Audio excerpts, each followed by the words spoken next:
Assalamualaikum warahmatullahi wabarakatuh. Perkenalkan, nama saya Nurul Huda, NIM 21101100874, kelas pagi semester 4, mata kuliah Studi Kelayakan Bisnis, dosen Adi Mursalin MM.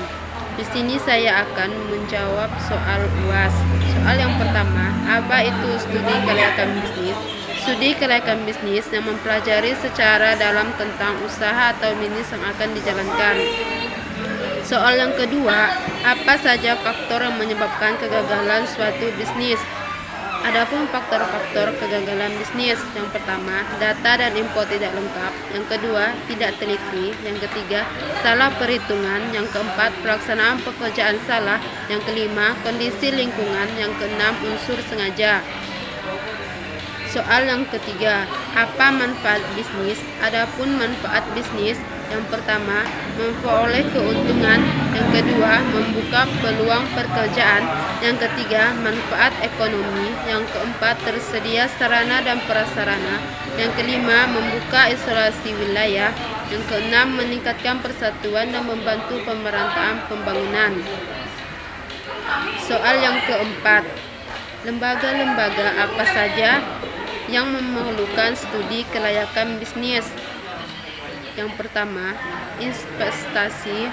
Yang kedua, kreditor atau bank. Yang ketiga, pemerintah. Yang keempat, masyarakat. Soal yang nomor 5, bagaimana tahapan dalam studi kelayakan bisnis? Adapun tahapannya, yang pertama, pengumpulan data. Yang kedua, pengelolaan data. Yang ketiga, analisis data. Yang keempat, mengambil keputusan. Yang kelima, rekomendasikan. Yang keenam, dijalankan. Soal yang terakhir, nomor 6. Aspek-aspek apa saja yang digunakan dalam penilaian bisnis? 1. Hukum. 2. Pasar dan pemasaran. 3. Manajemen atau organisasi. 4. Operasi. 5. Ekonomi sosial. 6. Lingkungan. Sekian dan terima kasih. Dari video yang kedua, di sini saya akan menjawab soal UAS. Soal yang pertama, contoh soal payback period. Sebuah manajemen pada perusahaan PT Makmur Jaya sedang melakukan pertimbangan untuk membeli alat produksi pada komponen elektronika. Dengan adanya pembelian mesin produksi seharga sebesar 250 juta, maka keuntungan bersih yang bisa diperoleh dari adanya tambahan mesin tersebut adalah sebesar 70 per tahun. Lantas, berapakah payback period time untuk mesin tersebut? Di sini saya akan menjelaskan contoh soal di atas tentang payback period. Diketahui nilai investasi sama dengan sebesar 250 juta.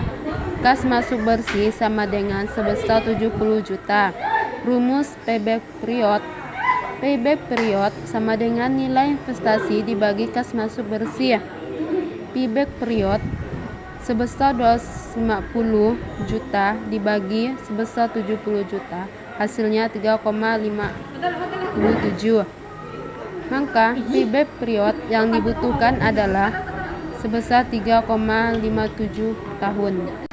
Soal yang kedua, apa yang dimaksud dengan period? Period adalah waktu yang diperlukan suatu benda untuk melakukan suatu getaran atau putaran penuh. Soal yang ketiga, apa yang dimaksud dengan net present value? Net present value adalah konsep penting yang digunakan dalam dunia investasi untuk menghitung selisih antara pengeluaran dan pemasukan dengan pertimbangan sosial sebagai faktor diskon. Sekian, terima kasih.